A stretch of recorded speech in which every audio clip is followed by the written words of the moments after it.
So, well, demonetization, November 2016.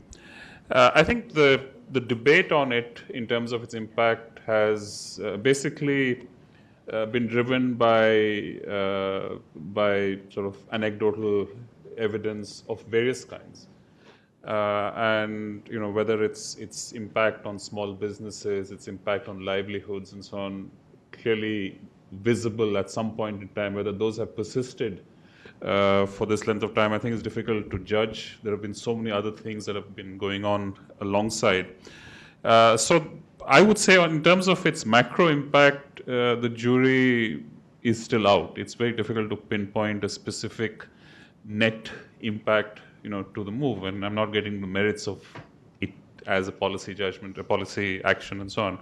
But I want to emphasize one aspect of it, which is that when it was done, we had a pretty significant build-up in the preceding years of what I would call cash alternatives, a whole bunch of things that allowed people to transact without the physical use of cash. Mobile wallets, all kinds of prepaid instruments, the sort of movement to payment systems online. This episode actually put that whole framework to test. It had never been tested. It was in place. People were using it. It was increasingly being used.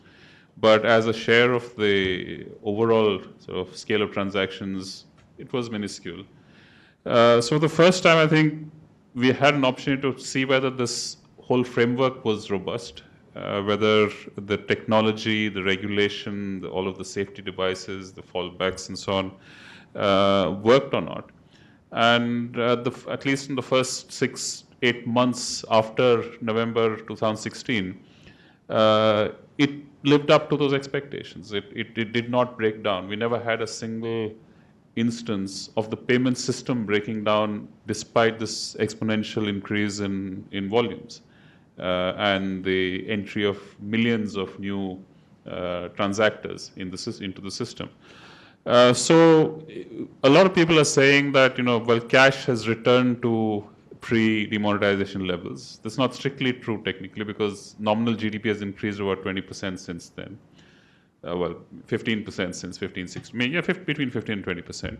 So cash is still a lower, in terms of ratio to GDP, still lower than it was then. So what has happened in the meantime is, I think, the space that cash alternatives occupy in the system has increased. It may not be optimal. It could well be that there is far more capacity or far more space that it can occupy given its capacity. These are behavioral changes which people have to make. People have to get used to, transacting without cash, and I think it will happen over time. 2 or 3 critical facilitators to that.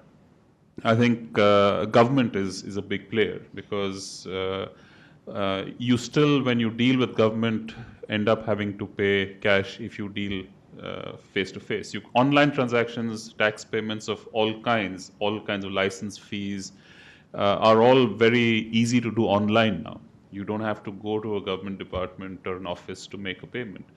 But there are many transactions.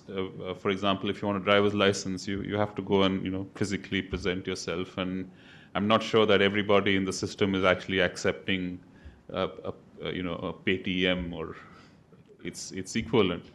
So if the government system, the public service delivery system were to move to mobile wallet, facilitating mobile wallets, I think a lot of the sort of need for cash would ease.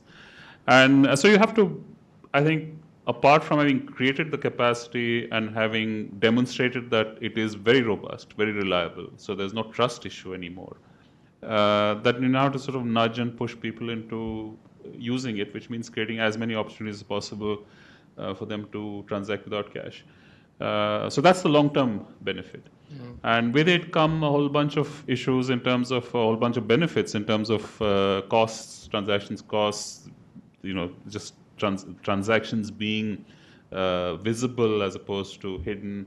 All of this is also being facilitated by the GST, because that is the one big benefit of that is to bring transactions from beneath a sort of cover to the open.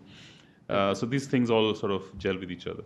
So I would say that I would prefer to take a sort of, demonetization happened. Let's see where it's leading us. This is one significant benefit I think we should be emphasizing.